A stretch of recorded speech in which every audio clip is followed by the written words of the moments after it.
Ingatkan kalau sesama perempuan, makmumnya perempuan, imamnya perempuan, dia tepuk tangan. Tapi kalau laki-laki, subhanallah, jangan sampai keluar dari mulut kita satu kata yang bukan bahasa Arab. Salah Pak Imam, batal sholat. Yang batal sholat makmum. Kalau dia tidak baca Al-Fatihah, batal satu rakaat, batal sholat. La salata, tidak sah salat liman lam yaqra bi Fatihatil kitab, bagi siapa yang tidak baca Al-Fatihah. Makanya tahsin, betulkan bacaan Al-Fatihah bersama imam kita. Imam kita Masya Allah tabarakallah di Masjid Nurul Quran, Masya Allah. Imam di Masjid Raudah, Masya Allah. Maka saya malu sebetulnya mau maju ke depan, tapi karena dipaksa ya maju juga. Siapa yang paling berhak menjadi imam di masjid kita? Yang paling berhak menjadi imam adalah ulil amri, pemimpin. Makanya yang jadi imam itu Nabi Muhammad, meninggal Nabi Muhammad Abu Bakar, meninggal Abu Bakar, Umar, meninggal Umar, Utsman, meninggal Utsman, Sayyidina Ali, pemimpin. Kalau pemimpinnya nggak sanggup jadi imam, diangkat imam, namanya imam ratib. Imam ratib artinya imam tetap yang diangkat. Kalau di Masjidil Haram, Syekh Abdurrahman Sudais, Syekh Su'ud Asyuraim, Syekh Mu'aitli, Syekh Abdul Bandar Balilah, maju dia menjadi imam. Tidak boleh siapapun datang ke Masjid Raudah petantang petenteng langsung nyelonong masuk jadi imam walaupun sorbannya sebesar ban Vespa. Kecuali kalau imam itu mempersilakan, baru boleh. Kenapa Ustaz Abdul Somad tiba-tiba maju ke depan? Saya dipersilakan, maka saya maju. Gak boleh tiba-tiba maju ke depan, karena berbahaya. Dia tidak tahu keadaan lingkungan di masyarakat itu, menimbulkan fitnah nanti. Tiba-tiba datang orang dari Makkah ke Masjid Raudah, maju dia ke depan. Dia pakai mazhab Hanafi, dia pakai mazhab Hambali, sedangkan di sini pakai mazhab Syafi'i. Tiba-tiba dia Allahu Akbar, Alhamdulillahi Rabbil Alamin. Makmumnya nggak paham mazhab, dia sangka ragu, kok nggak baca Bismillah. Kata sebelah, yang penting sholat aja, batal sholatnya. Nah, inilah pentingnya. Nah, baca Bismillah, Bismillahirrahmanirrahim, baru masuk ayat. Ayat yang kita kaji adalah Tabbat yada abi lahabin wa tabb. Tabbat artinya celaka. Celaka. Kenapa celaka? Kok tiba-tiba ayatnya muncul celaka? Nabi Muhammad sallallahu alaihi wasallam naik ke atas bukit Sofa. Ini Ka'bah, ini bukit Sofa, ini Jabal Abi Qubais. Ini Ka'bah, ini bukit Sofa, ini Jabal Abi Qubais. Jadi kalau kita berdiri di atas bukit Sofa menghadap ke Ka'bah, itu di belakang kita pas Jabal Abi Qubais. Oh enggak Ustaz Somad, kemarin saya waktu berdiri di atas bukit Sofa menghadap ke Ka'bah, di belakang saya Istana Raja Fahad. Itu dulu Jabal Abi Qubais, dipotong sama pemerintah Arab Saudi, dijadikan Istana Raja Fahad di atas. Waktu Presiden Soeharto pergi haji nginapnya di situ. Kenapa itu dipotong? Karena menurut pemerintah Saudi di atas itu banyak perbuatan bid'ah.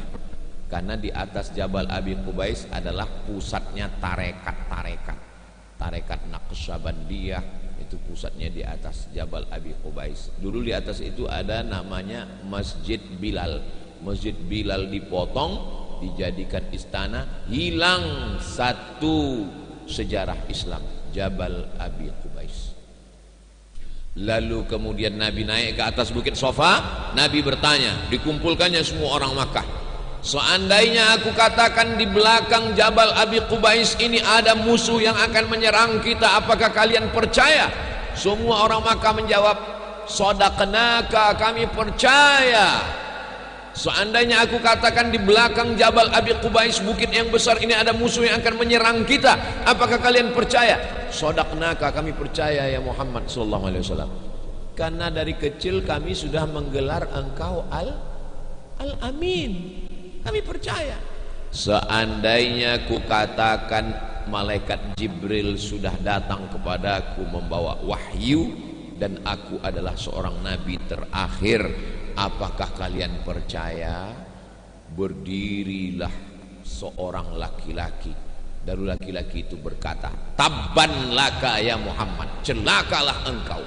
Turunlah ayat ini, tabbat yada abi lahabin. Inilah kronologis ayat ini. Kronologis sebab turunnya ayat namanya asbabun nuzul. Sebab turunnya ayat itu dibantah Allah Ta'ala. Tabbat yada abi lahabin wa tab. Celakalah. Bukan engkau yang celaka wahai Muhammad SAW, tapi dialah yang celaka. Tabbat artinya celaka. Yada tangan.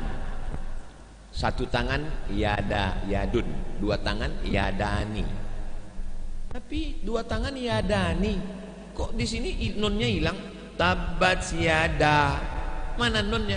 Menurut gramatikal bahasa Arab, karena dia mudhaf, maka hadfun nun, hilang nunnya. Tabbat yada abi lahab. Abi artinya bapak, lahab artinya api yang menyala.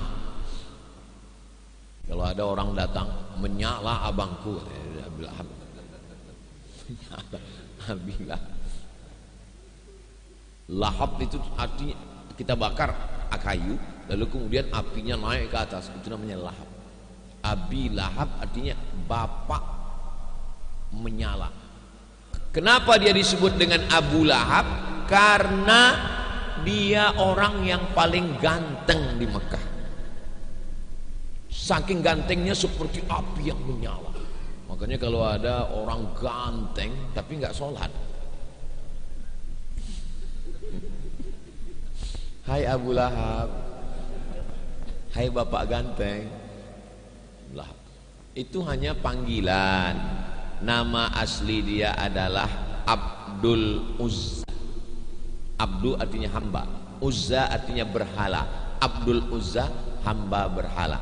Nama Tuhan mereka Lata, Uzza, Manat, Hubal, Jibti, Tohud, Naham. Maka ada orang namanya Abdul Lata, Abdul Uzza, Abdul Manat, Abdul Hubal, bukan Abdul Somad.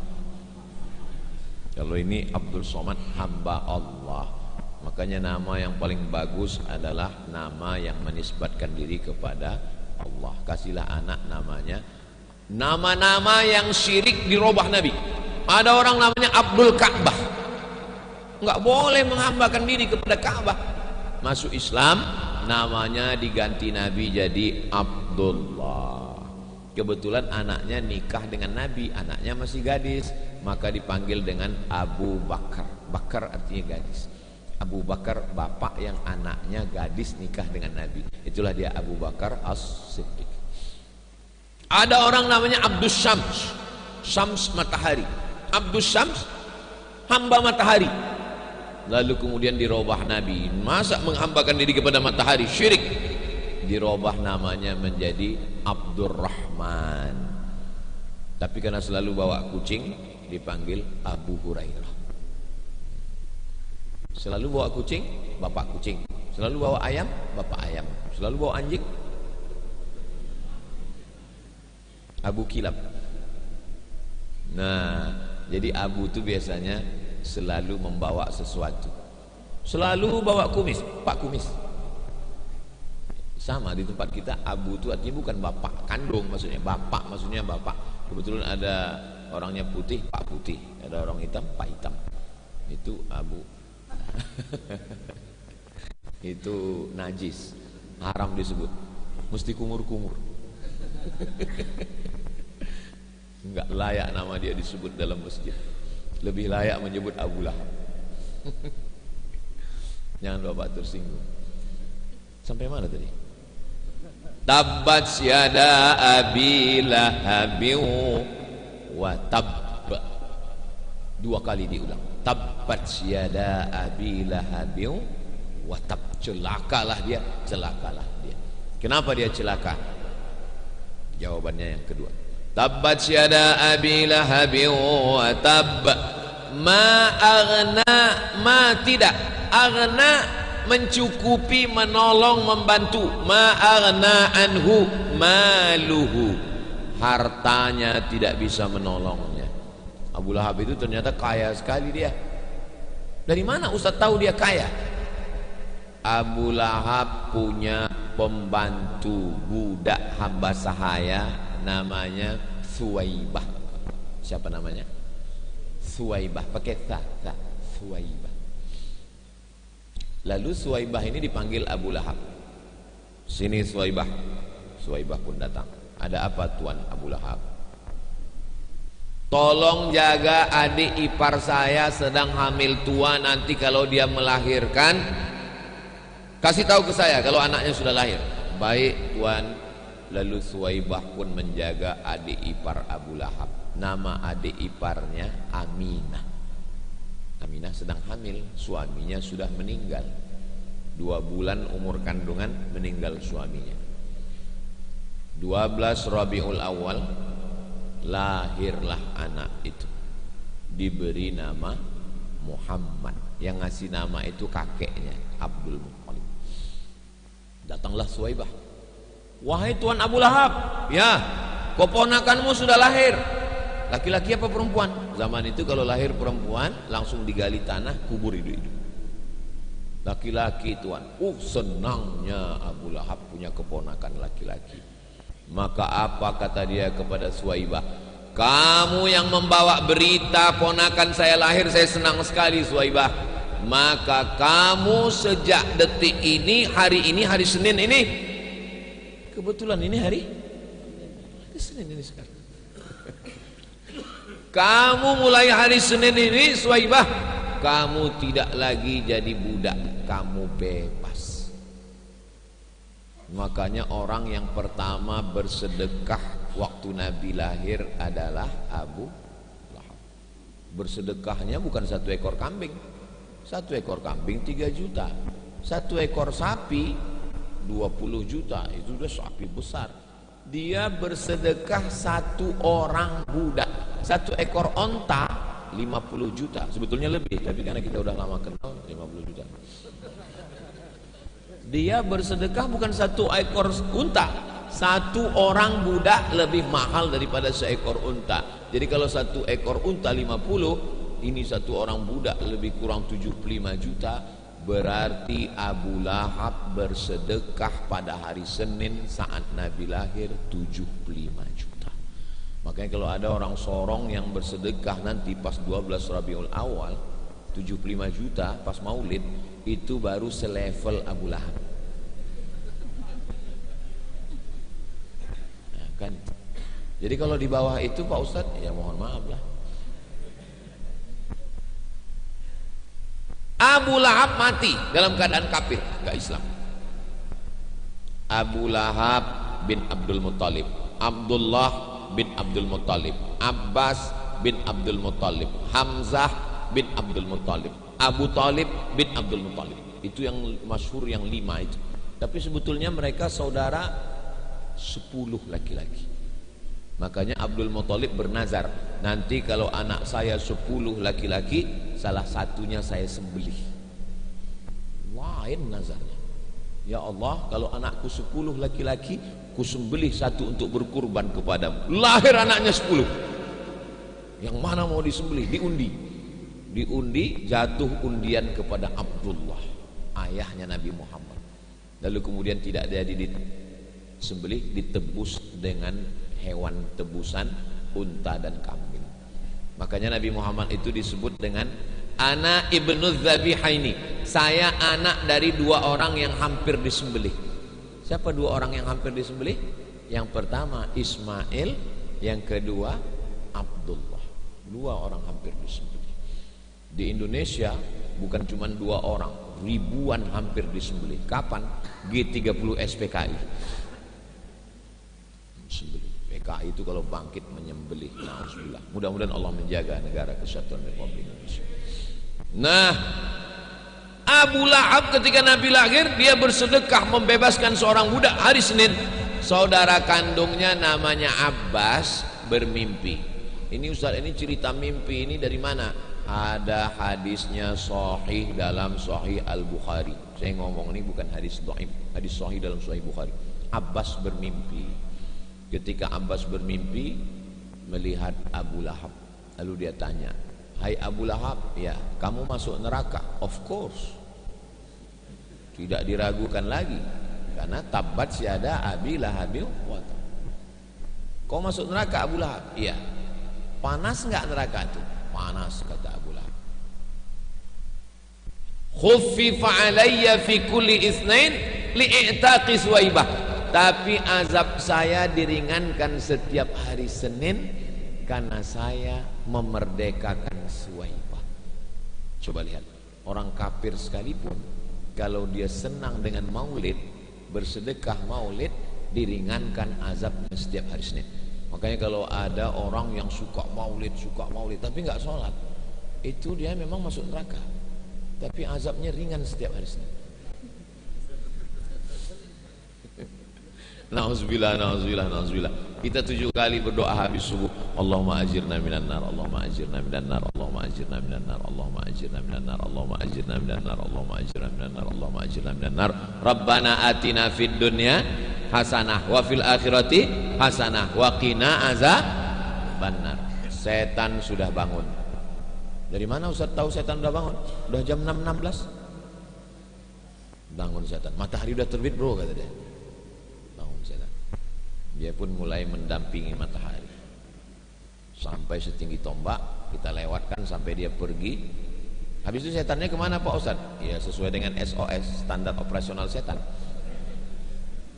Ada setan itu yang mendampingi manusia, mendampingi terus. Orang yang selalu mendampingi, syukron Ustaz, namanya korin. Yang selalu mendampingi itu korin. Makanya ada istilah jin korin. Mana tahu nanti pas saya udah meninggal, Bapak Ibu di Sorong dapat kabar Ustaz Somad meninggal, tiba-tiba ada orang di Sorong kerasukan. Oh, pas ditanya, "Siapa kamu?" "Saya Abdul Somad."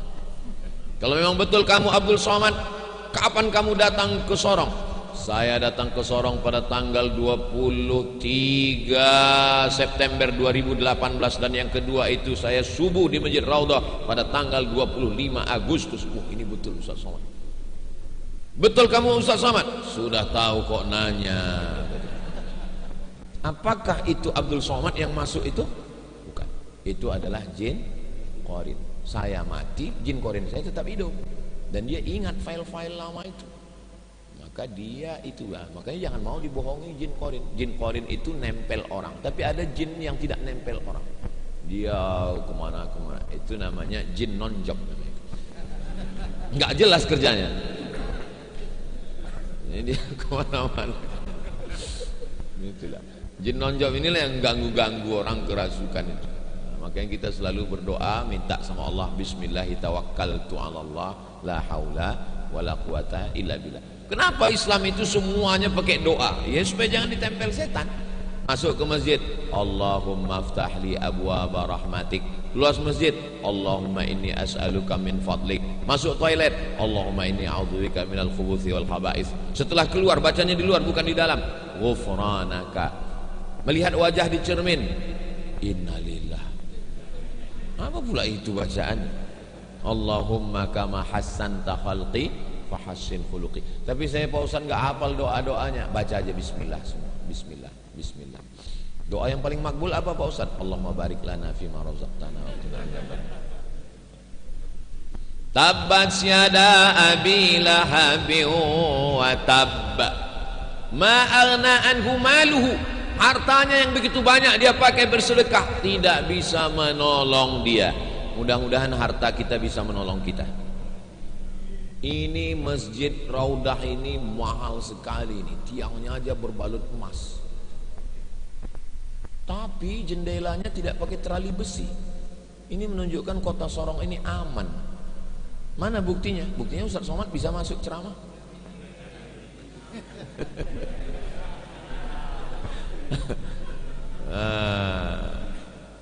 Mudah-mudahan orang Sorong rezekinya berlimpah. Rezeki yang bisa menolong itu namanya rahmat. Tapi kalau ada orang duitnya banyak, hartanya banyak, tidak bisa menolong, itu berarti laknat. Mobilnya sama, mereknya sama, tokonya sama, showroomnya sama, belinya sama, harinya sama. Yang satu parkirnya di Masjid Raudah, yang satu parkirnya di depan diskotik. Saya kebetulan bawa mobil. Pas lagi bawa mobil di dekat mall, penuh parkir di mall. Saya parkir, nggak saya perhatikan ada ruko, saya parkir aja. Saya parkir, tiba-tiba datang tukang parkir. Pak Ustadz somad ya? Iya, saya bilang. Mari kuncinya saya parkirkan tempat lain. Ah, jauh, saya malas jalan, di sini aja. Jangan Pak Ustadz. Kenapa? Saya bilang, apa salahnya? Itu karaoke Pak. Saya nggak ingat. Terus kenapa? Saya bilang, mobil Ustadz banyak orang yang tahu platnya. Nanti mereka nyangka Ustadz di dalam. Sampai tukang parkir pun memikirkan saya. Allah, sayangnya orang sama saya, Masya Allah. Yang sayang, yang nggak sayang ada juga. Begitulah jamaah ini kalau sudah dia sayang, akhirnya diparkirkan di tempat lain. Harta yang tidak bisa menolong itu namanya istidraj. Banyak Pak Ustadz, itu orang nggak pernah sholat, nggak pernah puasa, nggak pernah ngaji, nggak pernah berzakat, tapi hartanya banyak. Itu bukan rahmat, itu namanya istidraj. Istidraj itu apa? Azab yang ditunda. Sanastadrijuhum min haitsu la ya'lamun. Kami tunda azabnya sampai azab itu melambung tinggi, sampai akhirnya innallaha la yumli lizalim. Allah mengulur orang zalim. Orang zalim itu diulur Allah, dibuat jabatannya tinggi, dibuat umurnya panjang, dibuat badannya sehat, dibuat rezekinya banyak, sampai akhirnya idza akhadhahu lam yuflithu, ketika dia dimasukkan ke dalam neraka jahanam tak ada kebaikannya sama sekali. Itu Pak Ustadz, Pak Haji itu sakit-sakitan, sakit bukan laknat. Ma asaba min musibatin ma la yusibul mu'min min nasabin wala wasabin wala saqamin wala syaukin. Demam, sakit kepala, gundah gulana, sampai duri yang menusuk telapak kaki, illa kafarallahu anhu biha sayyi'atu, itu menghapuskan dosa-dosa. Jadi kadang cara pandang kita ini salah. Ada orang yang kelihatannya dilaknat padahal sebenarnya dapat rahmat. Orang sakit diampunkan dosanya. Ada orang yang kita sangka dapat rahmat padahal sebetulnya dia dalam laknat. Kita berdoa mudah-mudahan harta kita ini bukan laknat tapi rahmat insyaallah. Amin ya rabbal. Ma aghna anhu maluhu wa ma kasab. Perbuatannya, semua perbuatannya tidak bisa menolong dia. Wa qadimna ila ma amilu min amalin. Nanti kalau kita sudah mati, semua amal kita itu datang, mata kita bisa melihatnya. Faman ya'mal mithqala dzarratin khairan yarah. Ini masjid yang kau bangun, ini sedekahmu, ini sholatmu, ini puasamu. Tapi kemudian amal itu habaan mansura, seperti debu yang dihembus angin. Ambil debu, letakkan tapak tangan, hembus, tak ada nilainya. Kita berharap nanti amal-amal kita ini bisa menolong kita semuanya insyaallah. Adapun Abu Lahab, ma aghna anhu maluhu, hartanya tidak bisa menolong, wa ma kasab, perbuatannya tidak ada yang bisa menolong. Kita alhamdulillah, tapak kaki kita tadi melangkah ke Masjid Raudah, langkah pertama menghapus dosa, langkah kedua mengangkat derajat. Perbuatan itu bisa menolong insyaallah. Tapi saya ke Masjid Raudah ini nggak jalan kaki Pak Ustadz, saya naik motor. Setiap bensinnya akan menolong dia di hadapan Allah. Saya nggak pakai bensin Pak Ustadz, pakai solar. Setiap solarnya.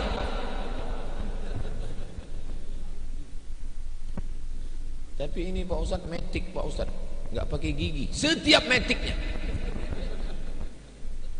Jadi jangan terlalu baku memahami amal ini, yang jalan kaki, yang pakai motor, yang pakai mobil, ya dia mengeluarkan. Kenapa kita disuruh jalan kaki? Orang kadang kalau Nabi yang nyuruh dia nggak mau. Tapi kalau iklan, langkahkan kaki Anda 10.000 langkah sehari. Kalau tidak Anda terkena osteoporosis. Sebelum osteoporosis ada, Nabi sudah mengajarkan kita jalan kaki. Kenapa Ustaz tadi pagi nggak jalan kaki? Ya panitia ngajak pakai mobil, saya ikut aja. Kalau panitia jalan kaki, saya ikut. Ma'agna anhu maluhu wa ma kasab sayasla naran zata lahab. Dia akan masuk ke dalam nar api zata lahab yang menyala.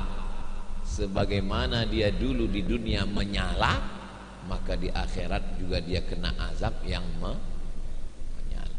Hati-hati yang menyala.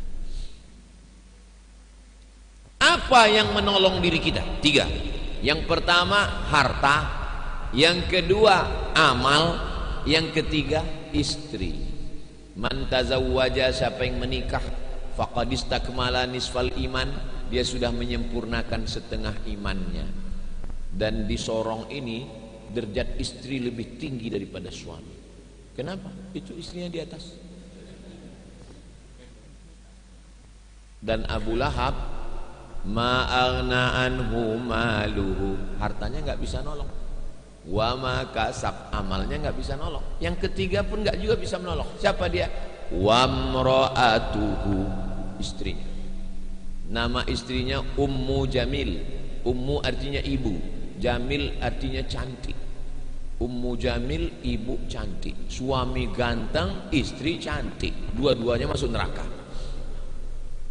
Nauzubillah, nauzubillah. Ummu Jamil, apa kerja Ummu Jamil?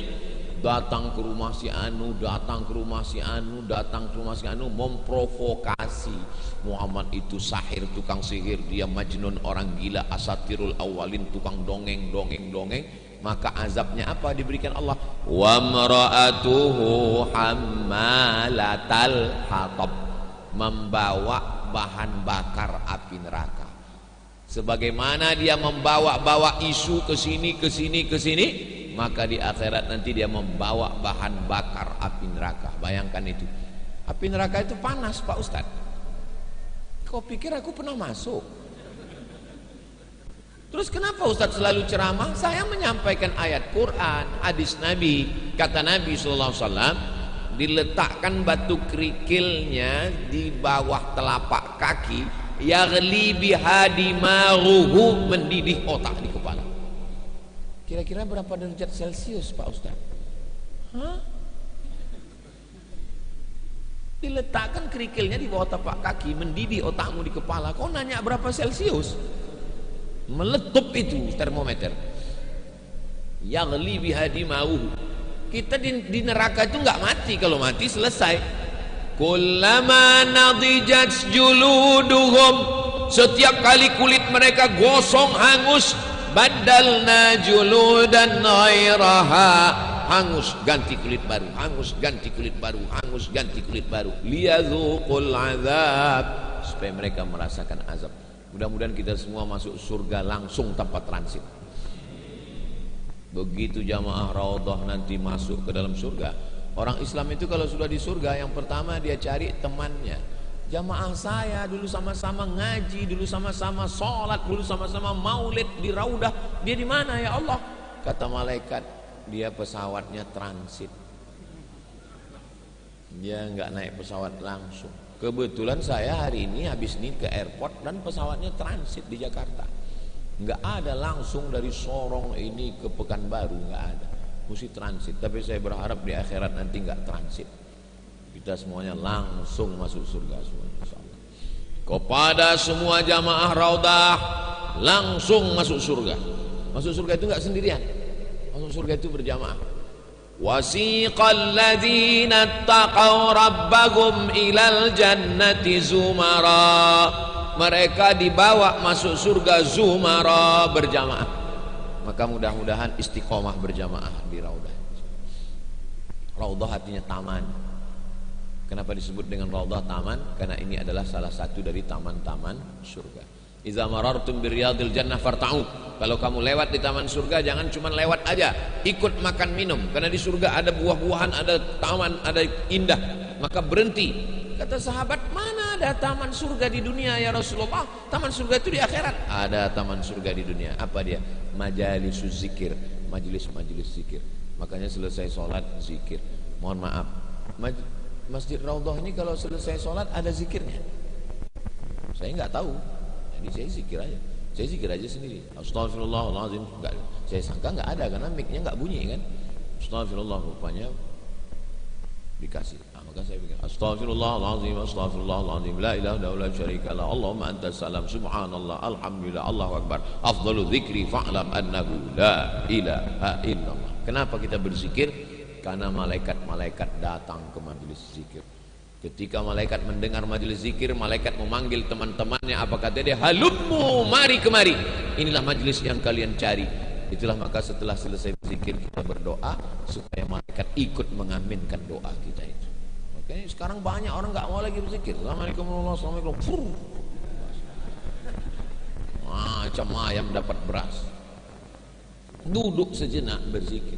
Kok kenapa nggak mau doa sama imam? Alah, doa yang kemarin aja belum makbul Pak Ustaz. Memangnya kita tahu sholat kita yang kemarin diterima Allah? Kan enggak. Tapi kenapa kita sholat lagi? Kata Umar bin Khattab, aku tidak tahu doa aku itu diterima Allah atau tidak. Tapi aku tetap berdoa karena doa adalah ibadah. Kok kenapa nggak mau doa sama imam? Imamnya minta hujan Pak Ustaz. Terus saya jual es krim. Hujan yang di situ dimaksud adalah rahmat, itu maknanya. Hujan itu maksudnya rahmat. Dia minta rahmat Allah. Jadi kita ini macam-macam rahmat yang diberikan Allah Subhanahu wa taala. Nah, jadi kalau berdoa, cuman imam kalau berdoa doanya jelas. Ini kadang banyak Fiddin maut. Apa yang dibaca imam? Karena kalau kita baca doa itu ada anak-anak, itu ada anak-anak. Anak-anak itu mendengar. Saya mohon maaf ya Pak, saya nggak pernah menghafal doa itu, nggak pernah saya menghafal doa. Dari mana Ustaz tahu? Karena imam yang baca doa itu saya ingat. Allahumma, doa selamat itu 10 doa selamat. Allahumma inna nas'aluka salamatan fid din wa afiatan fil jasad wa ziyadatan fil ilmi wa barakatan fil rizqi wa taubatan qabla al maut wa rahmatan indal maut wa maghfiratan ba'dal maut. Allahumma hawwin alaina fi sakaratil maut wan najata minan nar wal afwa indal hisab. Itu saya hafal doa itu karena imam sering ulang baca. Bagus, itu doa bagus. Itu doa 10 itu dari awal sampai akhir, dari dunia sampai akhirat. Tapi tolong dibaca jelas. Saya pernah, dan jangan terlalu panjang berdoa. Saya pernah pas lagi acara sama wali kota yang baca doa diundang dari Jakarta. Pertama dia baca doa waktu malam, saya ceramah. Pas malam tarawih, semua jamaah angkat tangan. Lama-lama turun gua. Panjang kali doa. Pikirkan juga jamaah di belakang kan. Nah, berdoa itu jangan terlalu detail, jangan terlalu umum. Ya Allah, ini saya mau menjual tanah 25 meter kali 30, sebelah kanan dengan ketua berbatasan dengan ketua KKSS, sebelah kiri kebetulan jalan raya, harga masih nego. Nggak usah detail kan. Tapi doa jangan juga terlalu umum. Ini ada orang sebenarnya banyak yang mau kumohonkan kepadamu ya Allah, tapi rasanya nggak perlu kusebutkan satu persatu karena ku yakin kau tahu yang ku mau. Itu terlalu. Boleh disebutkan namanya Pak Ustaz? Boleh. Mana dalilnya boleh menyebutkan nama dalam doa? Allahumma a'izzal islama bi umarain. Ya Allah, kuatkan Islam ini dengan 2 Umar. Ada 2 Umar yang hebat di Makkah. Satu Umar bin Khattab, satu Umar bin Hisham. Kuatkan Islam ini dengan 2 Umar. Dikabulkan Allah. Masuk Islam Umar bin Khattab. Boleh. Makanya adik-adik yang anak muda mau menyebutkan nama dalam doa boleh. Ya Allah, jadikanlah dia jodohku ya Allah. Cuman kalau doanya di masjid jangan kuat-kuat. Takutnya bapaknya di sebelah. Itu anakku katanya. Doa itu jangan maksa. Ini ada orang sekarang berdoa ini maksa. Ya Allah, kalau dia bukan jodohku, jadikan dia jodohku. Kalau jodohnya sudah ada, matikan jodohnya. Apa ini maksa-maksa Allah? Nah, kenapa berdoa itu diiringi dengan Al-Fatihah? Al-Fatihah artinya pembuka. Pikiran yang tertutup terbuka, rezeki yang terkunci terbuka, hati yang tertutup terbuka. Makanya ibu, kalau ada suaminya yang belum juga sholat, dibuka pikiran dan hatinya, pulang dari sini bacakan Al-Fatihah, tiup ke kepalanya. Al-Fatihah. Setelah berdoa, Allah Ta'ala menurunkan ketenangan ke dalam hati. Wa mar'atu hammalatal hatab fi jidha hablum mim masad. Di lehernya ada tali. Tali itu terbuat dari suatu benda yang mudah terbakar. Di situ dibuatkan sabut. Sebetulnya apapun yang kering yang mudah terbakar, apakah itu dari pelepah korma, apakah itu dari kulit kelapa, apakah itu dari apapun yang mudah terbakar, karena dia suka menyebarkan isu. Maka jangan menyebarkan isu. Siapa yang suka menyebarkan isu, itu berarti satu geng dengan istri Abu Lahab. Zaman dulu kunci pintu rumah, kunci pintu kabar, kunci pintu masuk dalam rumah, tenang kita. Zaman sekarang kunci pintu rumah, kunci pintu kamar, kunci pintu lemari, masuk dalam lemari tetap juga kena isu. Kenapa? Facebook, Twitter, Instagram, grup WhatsApp. Maka yang paling aman adalah matikan handphone. Alhamdulillah mati handphone selama pengajian ini. Tapi ini handphonenya hidup Pak Ustaz, nggak apa-apa, karena ini merekam untuk yang baik-baik. Apalagi ini menyala ini, tapi bukan menyala Abu Lahab. Nah, itulah kajian kita. Mudah-mudahan, saya yakin Bapak Ibu semua hafal ayat ini. Saya suka mengkaji surat-surat pendek ini supaya nanti waktu dibaca dalam sholat jadi paham. Kalau kita paham, membantu kekhusyuan. Nanti waktu sholat, tabbat syada abi lahabin wa tabba ma aghna anhu maluhu wa ma kasaba sayasla naran dhata lahab wa imra'atuhu hammalatal hatab fi jidha hablum mim masad. Boleh diceritakan ke anak-anak, tapi saya nggak ingat semuanya Pak Ustadz. Gimana? Jangan khawatir, video ini bisa direkam ulang, tontonkan ke anak melalui channel Ustadz Abdul Somad Official. Subscribe, like, share, and comment. Sekarang sudah jam 6.30, kita sudah boleh sholat sunat isyraq. Kita berdoa, habis berdoa kita sholat masing-masing. Ala hazihin niyah, untuk niat yang baik-baik. Al-Fatihah. A'udzubillahi minasyaitonir rajim. Bismillahirrahmanirrahim. Alhamdulillahi rabbil alamin arrahmanir rahim maliki yaumiddin. Iyyaka na'budu wa iyyaka nasta'in. Ihdinas siratal mustaqim. Siratal ladzina an'amta 'alaihim ghairil maghdubi 'alaihim waladdallin. Amin. A'udzubillahi minasyaitonir rajim. Bismillahirrahmanirrahim. Alhamdulillahi rabbil alamin. Wassalatu wassalamu ala asyrafil anbiya'i wal mursalin wa ala alihi wa sahbihi ajma'in. Allahumma inna nas'aluka salamatan fid din wa afiyatan fil jasad wa ziyadatan fil ilmi wa barakatan fil rizqi wa taubatan qabla al maut wa rahmatan indal maut wa maghfiratan ba'dal maut. Allahumma hawwin alaina fi sakaratil maut wan najata minan nar wal afwa indal hisab. Rabbana ighfir lana dhunubana wa liwalidayna warhamhuma kama rabbayana shaghira. Rabbana hab lana minas salihin. Rabbana atina fid dunya hasanah wa fil akhirati hasanah wa qina adzaban nar. Wa sallallahu ala sayidina Muhammad wa ala alihi wa sahbihi wasallam. Walhamdulillahi rabbil